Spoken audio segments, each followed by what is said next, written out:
వీక్షకులందరికీ నమస్కారం. అందరికీ కూడా నూతన ఆంగ్ల సంవత్సర శుభాకాంక్షలు.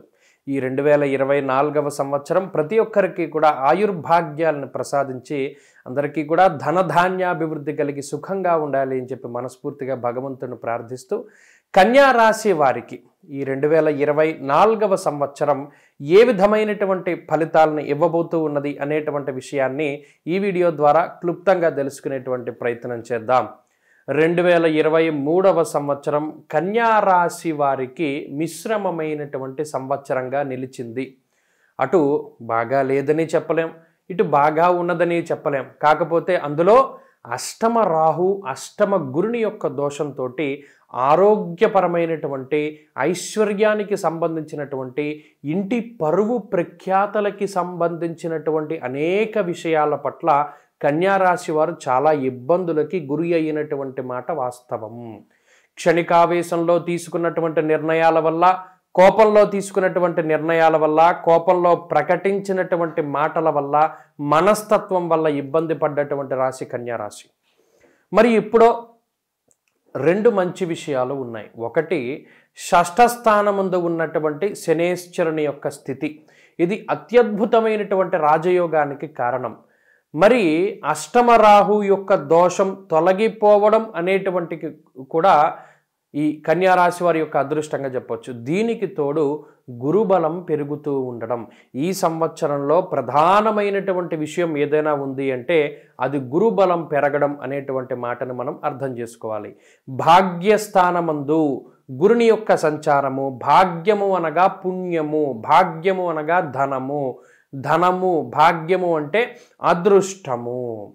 మరి ఆ పరమ పవిత్రమైనటువంటి అతిపెద్ద కోణమైనటువంటి నవమ కోణమందు గురుని యొక్క సంచారం ఉండడం అనేటువంటిది అది కన్యారాశి వారికి అదృష్టాన్ని ప్రసాదిస్తుంది. ఎందుకండి అంటే నవమ కోణంలో ఉన్నటువంటి గురువు తన యొక్క పంచమ దృష్టితోటి ఈ రాశి వారిని వీక్షించడం అనేటువంటిది కేవలం 9వ స్థానంలోనే జరుగుతుంది కోణాల్లో.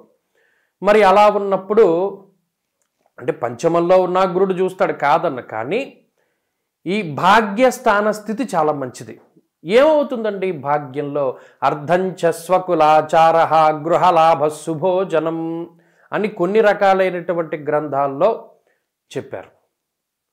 అర్ధంచ స్వకులాచార గృహలాభ శుభోజనం. అర్థం అంటే స్త్రీ, అర్థం అంటే డబ్బు. అంటే వివాహాది శుభ కార్యక్రమాలు ఎవరికైనా జరగవలసి ఉంటే ఆ వివాహాది శుభ కార్యక్రమాలు త్వరితగతిన పూర్తి అవ్వడానికి, ఏదైనా లోపాలోపాలు ఉండి జీవితం అసంతృప్తిగా, అసంపూర్ణంగా ముందుకు సాగుతూ ఉంటే అటువంటి వాటి నుండి బయటపడడానికి, అనారోగ్య సమస్యల బారి నుండి బయటపడడానికి, అలాగే ఇష్టపడినటువంటి వ్యక్తుల్ని పొందడానికి, ఇష్టపడినటువంటి ఉద్యోగాన్ని సాధించడానికి, ఇష్టపడినటువంటి జీవిత భాగస్వామిని పొందడానికి, ఇష్టమైనటువంటి వృత్తి ప్రవృత్తుల్ని ఎంచుకోవడానికి, ఇష్టమైనటువంటి ఆహార పదార్థాలను తినడానికి, ఇష్టమైనటువంటి ప్రాంతాలని సందర్శనం చేయడానికి, ఇష్టమైనటువంటి వాహనాల్ని కొనుగోలు చేసి మీకు నచ్చినట్టు ఇల్లు కట్టుకోవడానికి ఈ సంవత్సరం గురుగ్రహం మీకు అవకాశాన్ని కల్పిస్తారు. ఇది కొంత అతిశయోక్తిగా ఉండొచ్చు. ఏమంటే ఒక గురుడు అనుకూలిస్తే అన్ని జరుగుతాయా? గురుని యొక్క దృష్టి ఉంటే చాలు, గురుని యొక్క స్మరణ ఉంటే చాలు. ఆయన మన వైపు తన యొక్క కను సైగతోటి, అంటే ఈ కను సన్నంలోంచి ఎలా చూశారు అంటే అన్నీ వచ్చేస్తాయి. మరి ఆ గురుడు భాగ్యంలో ఉండి త్రికోణాల్లో అత్యద్భుతమైనటువంటి కోణంలో ఉండి శుభ ఫలితాలు ఇస్తూ ఉంటే అసలు ఇవన్నీ కూడా చాలా ఈజీగా వస్తాయి. ఇంకా ఏం చేస్తారు? యాన్సెస్టర్ ప్రాపర్టీస్, వంశపారంపర్యంగా వస్తూ ఉన్నటువంటి వ్యాపారాలు కానీ, ఇళ్ళు కానీ, బంగారం కానీ, స్థిరాస్తులు కానీ, చరాస్తులు కానీ, వాటితోటి అవి రాక లేదా కోర్టుల్లో తిరుగుతూ ఇబ్బంది పడుతూ ఉండేటువంటి వారికి మాత్రం మార్గం సుగమం అవుతుంది. ఈ వంశపారంపర్యంగా వచ్చేటువంటి ఆస్తిపాస్తులన్నీ కూడా అనుభవించడానికి అవకాశం ఉంటుంది. అలాగే వివాహం జరుగుతుంది, సంతానం కలుగుతుంది. ప్రధానమైనటువంటి విషయం షష్ఠ స్థానముందు శనేశ్వరుని యొక్క స్థితి ఇది చాలా అద్భుతంగా చెప్పవచ్చు. ధనధాన్యాది వృద్ధించ బంధు సంతోషవర్ధనం. షష్ఠ స్థానం అనేటువంటిది రోగం, రుణం వీటికి సంబంధించినటువంటి స్థానం. ఎప్పుడైతే అందులో శని సంచారం చేస్తూ ఉన్నారో ఈ సంవత్సరంలో శని వక్రిస్తారు, గురుడు వక్రిస్తారు, కానీ ఎక్కడా కూడా రాశులు మారలేదు. గురుడు వక్రించినా శని వక్రించినా ఈ శుభ ఫలితాల్లో ఏ విధమైనటువంటి వ్యత్యాసం ఉండదు కన్యారాశి వారికి. పూర్తి శత్రుబాధల నివారణం చేస్తారు. అలాగే రోగబాధల నివారణ జరుగుతాయి. అలాగే రుణబాధలను నివారించేటువంటి విధంగా శనేశ్వరుడు తన యొక్క అద్భుతమైనటువంటి ఫలితాన్ని ఇచ్చి ఆర్థికంగా మిమ్మల్ని నిలదొక్కునేటువంటి విధంగా చేస్తారు.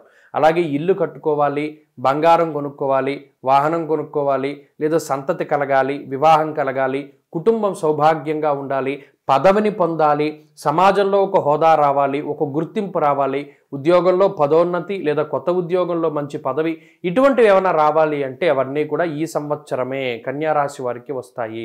మరి గురుబలం మే నుండి వస్తుంది. ఆ విషయం దృష్టిలో పెట్టుకోవాలి. మే నెల 1వ తారీఖు నుండి గురుబలం పెరుగుతూ ఉన్నది కాబట్టి ఇవన్నీ కూడా మే నెల లగాయతు ఫలితాలు కనబడతాయి. ఈలోపు మరి ఏం జరుగుతుందయ్యా అంటే ఈలోపు శనిచ్చేటువంటి ఫలితాలు బాగున్నాయి కాబట్టి ఆ ఫలితాల మీద ముందుకు సాగుతూ ఉంటుంది. ఎటు చూసినా గత సంవత్సరంతో పోల్చుకుంటే ఈ సంవత్సరం చాలా అత్యద్భుతంగా ఉంటుంది.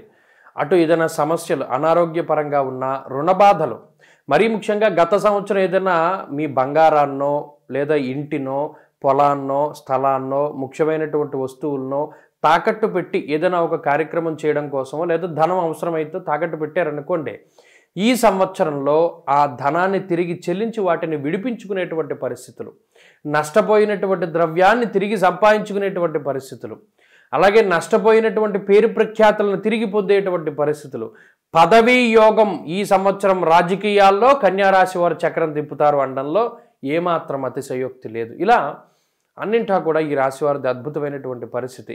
అలాగే ఉద్యోగంలో అభివృద్ధి, వ్యాపారంలో లాభము, కొత్త వ్యాపారాలు ప్రారంభిస్తే అనుకూలించడము, భాగస్వామ్య వ్యాపారాలు రాణించడము, వంశపారంపర్యంగా చేస్తున్న వ్యాపారాల్లో అభివృద్ధి, ఇలా అన్నింటా కూడా మంచి ఫలితాలు కనబడుతూ ఉన్నాయి. ఇక కుటుంబం బాగుంది. విద్యార్థులకి చాలా అత్యద్భుతమైనటువంటి పరిస్థితులు.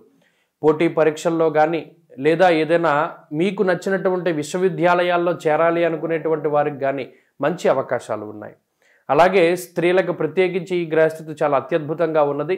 అంతేకాక విదేశాలకు వెళ్ళాలి, అక్కడ ఉద్యోగము, విద్య ఇటువంటి వాటి కోసం చేసేటువంటి ప్రయత్నాలు, అక్కడ స్థిర నివాసం కోసం చేసేటువంటి ప్రయత్నాలు ఇవన్నీ కూడా ఫలించడానికి ఈ గ్రహస్థితి ఉపయుక్తంగా ఉంటుంది. అన్నింటా కూడా దిగ్విజయంగా ఈ గ్రహస్థితి కన్యారాశి వారికి ఉన్నది. ఈ సంవత్సరంలో బాగున్నటువంటి రాశుల్లో కన్యారాశి కూడా చాలా ప్రథమ స్థానంలోనే ఉంటుంది. టాప్ 3లో కన్యారాశి వారు ఉంటారు కాబట్టి ఖచ్చితంగా ఈ సంవత్సరం మంచి ఫలితాలు గత సంవత్సరంతో పోల్చుకుంటే వస్తాయి. అన్ని రంగాల్లోనూ విజయాన్ని సాధిస్తారు. ప్రతినిత్యము కూడా రాహు సప్తమంలో ఉన్నారు కాబట్టి సప్తమ రాహు కొంత ఆత్మనూన్యతా భావానికి కారణమవుతారు. అంటే ఎవరు ఏమనకపోయినా ఏమో వీళ్ళు నన్ను ఏమైనా అనుమానిస్తారేమో, అవమానిస్తారేమో, మనం ఏదైనా చెడు జరుగుతుందేమో, ఇలా ఏమో అనేటువంటి భయాలే ఎక్కువగా ఉంటాయి. వాటిని దూరం చేసుకోవడానికి మాత్రం దుర్గాదేవి యొక్క ఆరాధన అధికంగా చేస్తూ ఉండండి. మంచి ఫలితాలు సంప్రాప్తమవుతాయి.